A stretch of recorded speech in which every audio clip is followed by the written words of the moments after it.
iPadOS 16 needs to be the focus for Apple's next event at Quadruple UDC. Yes, I'm gonna keep saying Quadruple U. I don't care if some of you are sick of it. It's just the truth. It saves on time, it saves on money, and the more time and money we can save, the more energy and effort we can put into iPadOS 16, which is in desperate need of attention and love. It's been neglected. The iPad has been swept under the rug. It gets ignored and neglected every single year, and iOS gets all this attention, watchOS gets all this attention, even macOS and tvOS are getting all of these new cool features and updates, and I'm sure there will be a handful of cool new features for us to get excited for, but I cannot take another year of 5 minutes of iPadOS updates and then we move on for something else. The iPad is what's in desperate need of software attention, especially if you consider how overkill the hardware is. It's got 120 Hz, it's got mini LED, Face ID, M1 chips, Thunderbolt, LiDAR, and yet the software can only do so little with all of this hardware. So in today's video, we're getting false hope by expecting things to happen that probably won't. Let's begin.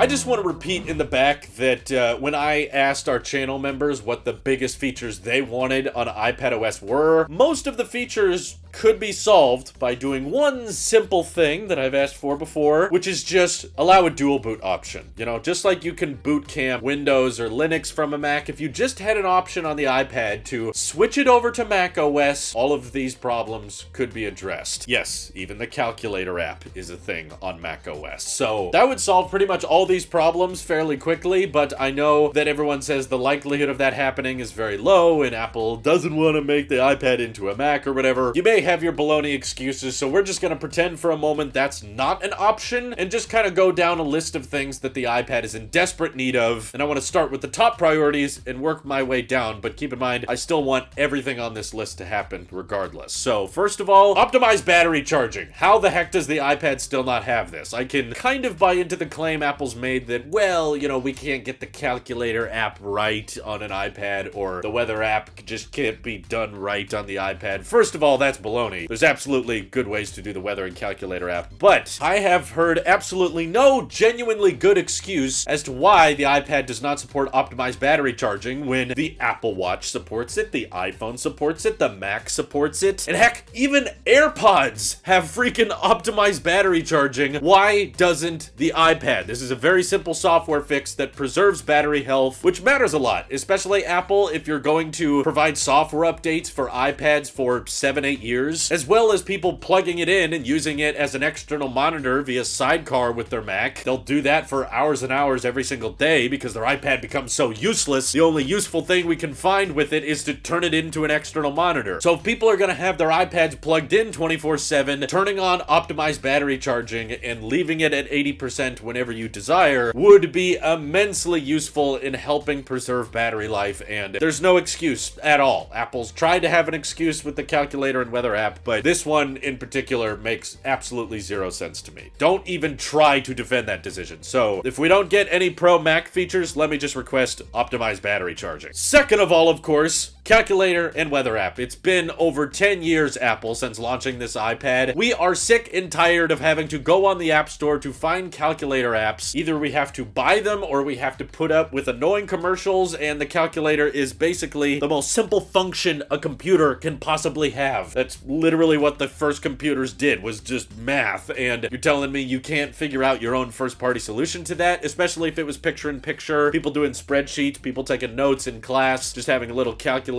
on the side that they can type in. It doesn't even have to be different from the iPhone calculator app. Make it only run picture-in-picture if you have to. Just put something on there. Same with weather. There's all of this great information you bought out from Dark Sky, and you could easily display all of that iOS weather data onto a fully optimized full-screen weather app for the iPad. But no, you just rely on everyone to use the widget, okay? You have more storage on these iPads, you have faster processors, beefier GPUs, and you're telling me that only the iPhone can run the weather app, and if you tap on the widget on the iPad, it takes you to a web page? No, this is unacceptable. It's gone on for far too long, and I'm starting with those because because a lot of the next feature requests are going to be macOS related. But either way, I still think it's been far too long and there's been too many excuses to delay this. So absolutely, calculator and weather apps should become a thing. Third is the next most common request I've seen online, which is just general pro application support. I literally remember people talking about this back in 2018, 4 years ago. They were saying, wow, the A12X chip is so fast, I hope that Apple is able to bring Final Cut, bring Logic or Xcode or any number of pro applications to the iPad so that we can actually start treating it like a Mac, because at that time, the A12X chip was outperforming some of the Intel Macs of that era. This was the first kind of indication that Apple is probably going to switch to their own silicon across the Mac lineup, because that 2018 iPad Pro was proving itself a heavy lifter. And even 4 years ago, we were saying, okay, this just needs the software. The hardware is there. It just needs to bring that Pro class software that Apple already has on the Mac over to this hardware. And I don't care if it has hard to reach technical specifications. You could say it requires the M1 chip, so you have to buy a new iPad Air, new iPad Pro for it to work. As long as there's some way to take advantage of the existing hardware on these iPads and do some Mac-like productivity on them, that would be insanely useful. And I think Apple would get an immense surge in iPad orders, because if people knew their iPadOS equipped device was capable of exporting or editing high-intensive workflows just like their Mac was, then suddenly they would have a justification for spending $1,000, $2,000 on their iPad. MacBooks still don't have Face ID. They don't have Center Stage. They don't have cellular. iPads have these things. So don't tell me the whole crappy argument of, well, if you want a Mac, buy a Mac. If you want an iPad, buy an iPad. No! It's okay if you want features from both and you want one device that's capable of doing multiple things. That's the whole reason Apple loved the iPhone so much. It was combining the uses of a camera, an iPod, a phone. Merging all of that stuff into a single device made it worth it to people, and they were willing to spend more money than they would than on a phone or an iPod or a camera. Same thing here with the iPads. They would definitely cost more money than the MacBooks with the same specs would, but people would totally justify it, and I would love to have an iPad that was as capable as my Mac was. Fourth request for iPadOS is proper external monitor support. It feels ridiculous that they're putting Thunderbolt now on iPads, and yet pretty much anything you do when you plug in an external monitor is freaking screen mirroring. Like, okay, there's a couple apps that try to play their preview monitor on the iPad, but just like on the Mac, we want iPadOS to scale and optimize itself for different aspect ratios, and yeah, essentially give us kind of a Samsung DeX approach to Apple software. If you're against bringing Final Cut to the iPad because Final Cut is optimized for a keyboard and mouse interface, okay, when you plug it into an external monitor, that external monitor probably won't have a touchscreen. It's probably going to be the Studio Display or the Pro Display XDR. Why are you putting such high bandwidth I/O on the iPad and yet not allowing the software to do anything with that extra screen real estate? Especially now that iPads have the hardware for the keyboard and mouse setups. Can you imagine what kind of workflow you could get done if you had an iPad with a touchscreen and you could do all of your drawing with a 120 hertz display on that with your Apple Pencil, and then at the same time when you wanted to view it on a larger display, or if you were animating something in 3D software and you wanted to add it to your Final Cut timeline or your LumaFusion timeline, if you had that big screen that could fully take advantage of everything on the iPad, then I think that Thunderbolt port could absolutely be justified. The fifth request I have for iPadOS 16 is that they would take advantage of more third-party accessories that you dock with this thing. For the same reason, a lot of people still have to fall back on the Mac for plugging in external microphones for podcasting or recording of any kind, third-party cameras if you want to live stream from a dedicated setup. There's a lot of people recording content or live streaming content these days, with YouTube and Twitch only becoming more and more popular. If people could actually turn their iPad into a little studio, you know, it's got the 5G, it's got the fast Wi-Fi capability, and it's even got Thunderbolt. So if you could actually plug in external cameras and microphones and customize those settings, just like you can on a Mac. I know that the iPad technically supports third-party microphones, but there's no preferences on them. You can't customize the microphone. There's not even an equalizer or settings to toy around with. You basically just plug in the microphone and hope and pray that the app you're using knows what to do and hopefully calibrates the audio properly. Oftentimes it doesn't. I've tried it myself several times and it doesn't work nearly as good as my Mac does. The only reason it doesn't is software. It's all because of iPadOS. It has nothing to do with the Thunderbolt port being limited or a USB-C port not having having as much bandwidth as my MacBook ports do. No, this is all completely dependent on iPadOS being basically a blown up version of iOS, and it's not scaling well. My sixth request is more improved file management systems. I think that they could probably just rebrand the entire Files app into a Finder app and give us that same layout and customization of Finder that we have on the Mac now on the iPad, allowing us to transfer much higher file sizes. It's still ridiculous to me that iPadOS freaks out every time you try to transfer a file that's over 10 gigabytes, despite the fact that they're shipping these iPads with 2 terabytes of storage and they're giving it full Thunderbolt performance on these things. Like, bro, if you're gonna ship that much storage in an iPad and ship Thunderbolt ports on these things, you gotta improve the file management system a little bit. These are fairly basic computing tasks that people still run into headaches with whenever they deal with it on an iPad. And again, if you just slapped macOS on this thing, you've already got a proper file management system that works and people are happy with on the Mac. Bring over that experience, please, if at all possible. Seventh request for iPadOS 16, more multitasking support. It's crazy to me that they're shipping iPads with 16 gigs of RAM and yet only letting you view 2 applications at a time. Okay, cool, they keep some apps running in the background, but you don't know when Apple's going to mysteriously decide to close those applications. macOS lets you know what applications are running through the dock. iPadOS doesn't seem to have a way to do that, and also you can't run applications in a window like you can on a Mac. I'm not saying on iPads it has to be infinitely resizable, because sure, that would probably take a while for devs to optimize for, but at least let us run like the iPhone version of the app, since iOS and iPadOS are basically the same thing at this point. If someone wants to switch the app into the iPhone mode so that they can have multiple applications running and jump back and forth between windows and stuff, let them do so. You've got the RAM on board to handle this kind of thing, and the iPad's been capable of basically the same amount of multitasking for the past 7 years. You're telling me RAM and Apple Silicon hasn't changed that much in the past 7 years to the point that, no, we can't handle more than 2 applications and maybe 1 picture-in-picture at a time? No, this is unacceptable in 2022. I'm not buying it. I don't follow the whole, well, fundamentally, the iPad has to be limited. I don't care. You can restrict some of these software features to the 13-inch iPad if you want to. Just put it on there in some way, shape, or form, please, because it's absolutely capable of doing it, and I think a lot of people would find it useful. Eighth request for iPadOS 16 is that you'd be able to output multiple sounds from several media sources at the same time. Right now, that's something that Macs can do that some people find helpful, especially if they have, you know, a live stream that they're watching and then they're browsing something else, especially when people are watching my live reaction to Apple's live stream. Currently, they can't do that with an iPad because the iPad only wants to play one media source at a time, and it forces other ones to close if one plays. Macs don't have this limitation. I have no clue why iPads have this limitation. So yeah, let people play from multiple sources if they so desire, Apple. It's like, it could be an option in settings if you're worried about the average consumer being annoyed by that. Just go into settings and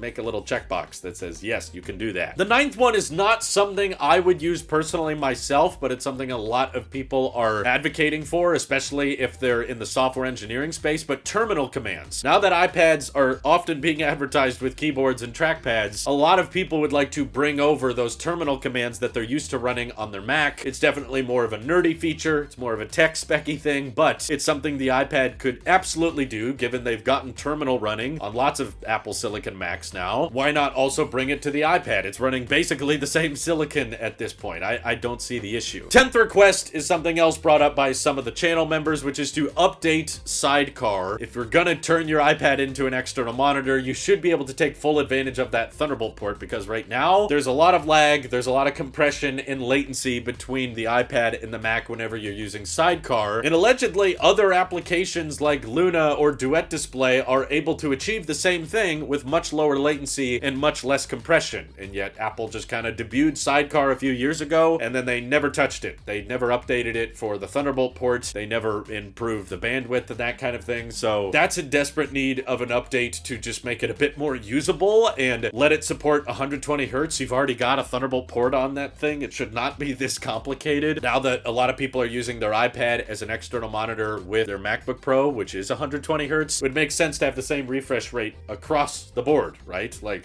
it should not be this hard. So those are just the top 10 requests I want for iPadOS 16, and I'm sure there's more out there. If there's any I missed in today's video, please let me know what I missed in the comments below, or what's high on your list that that I didn't talk about. This is your Apple Sheep here. I'll see you all in the next one.